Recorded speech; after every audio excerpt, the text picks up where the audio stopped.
Pada awalnya, perang ini hanyalah perang antara Kekaisaran Austro-Hongaria melawan menginvasi kerajaan Serbia.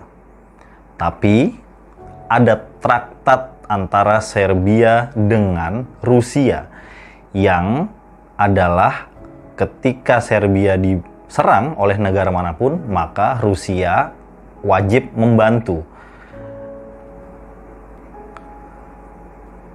Austro-Hongaria sebagai kerajaan yang berdaulat pun meminta bantuan kepada Kekaisaran Jerman dengan rajanya Wilhelm II, karena mereka pun ada traktat yang mengatakan bahwasannya ketika satu negara itu diserang, mereka harus saling membantu. Ingat, mereka adalah kerajaan yang bertetanggaan antara Jerman dan Austro-Hongaria. Atas dasar traktat inilah mereka akhirnya berperang.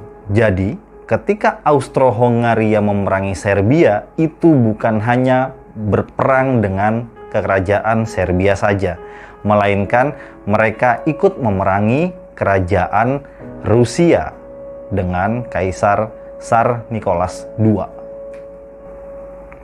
Kerajaan Inggris pada awalnya enggan untuk ikut campur dalam konflik ini, tapi dengan banyaknya kapal-kapal dagang Inggris yang ditenggelamkan oleh Angkatan Laut Jerman pada waktu itu, karena untuk menghambat suplai kepada pasukan Rusia dan pasukan Jerman pasukan Serbia, jadi itu harus dilakukan. Maka mau tidak mau, karena tuntutan rakyatnya, Inggris ikut dalam konflik yang sangat berdarah ini. Inilah yang ditakutkan oleh Kaisar Jerman pada waktu itu, Wilhelm II, karena ia harus bertempur dengan saudaranya sendiri.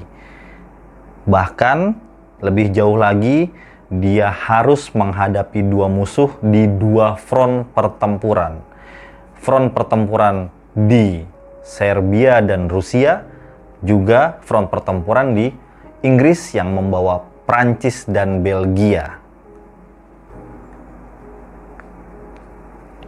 Ada satu fakta menarik tentang perang saudara ini.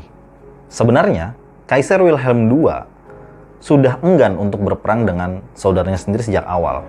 Itu makanya ketika pengerahan pasukan Rusia ke Serbia untuk memperkuat Serbia, Kaisar Wilhelm II membuat telegram kepada Tsar Nicholas II sebagai sepupunya agar untuk berhenti memobilisasi pasukan ke sana.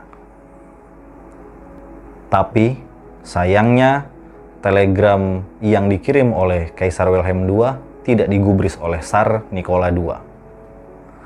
Bahkan dengan sangat kecewa pada ketika akhir masa-masa perang, Kaisar Wilhelm II pernah berkata, "Aku sebenarnya sudah menghindari konflik ini, tapi aku dikerjai oleh George dan Nicola. Kalau saja nenekku masih hidup, atau Ratu Victoria maksudnya, tentu ia tidak akan tinggal diam." Akhir daripada peperangan ini adalah bubarnya beberapa monarki di benua Eropa itu sendiri. Kerajaan-kerajaan yang kalah seperti Austro-Hongaria, Jerman, dan Turki Ottoman, semuanya mereka akhirnya mendirikan negara republik dan monarkinya bubar. Inggris sebagai pemenang perang masih dengan monarki yang sampai saat ini bertahan. Sedangkan Prancis dari awal memang sudah menjadi negara republik. Tapi Rusia sebagai pemenang perang bahkan tidak sempat untuk merayakan kemenangannya. Sebelum perang dituntaskan, Tsar Nicholas II dikudeta oleh rakyatnya sendiri. Ini terkenal dengan revolusi Bolshevik yang mengakibatkan pembunuhan kepada seluruh keluarga kerajaan Tsar Nicholas II di Rusia. Sebagai pihak yang kalah perang, Kekaisaran Jerman menanggung malu yang amat sangat. Bahkan belum cukup dengan itu, mereka harus dipermalukan dengan cara mengganti kerugian perang yang amat banyak. Salah satu lagi dipermalukannya mereka dalam perjanjian gencatan senjata di Versailles. Sebuah gerbong kereta menjadi saksi mereka dipermalukan, dan ini memicu dendam pada seorang tokoh pada saat itu bernama Hitler.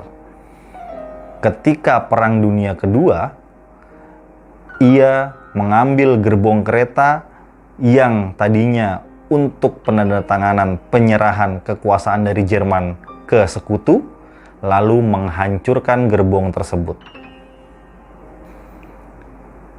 Sebagai pihak yang kalah perang juga, Kaisar Wilhelm II masih mungkin lebih beruntung daripada saudaranya di Rusia yang dikudeta dan dibunuh oleh rakyatnya sendiri. Kaisar Wilhelm II diberikan suaka politik oleh Ratu Wilhelmina di Belanda.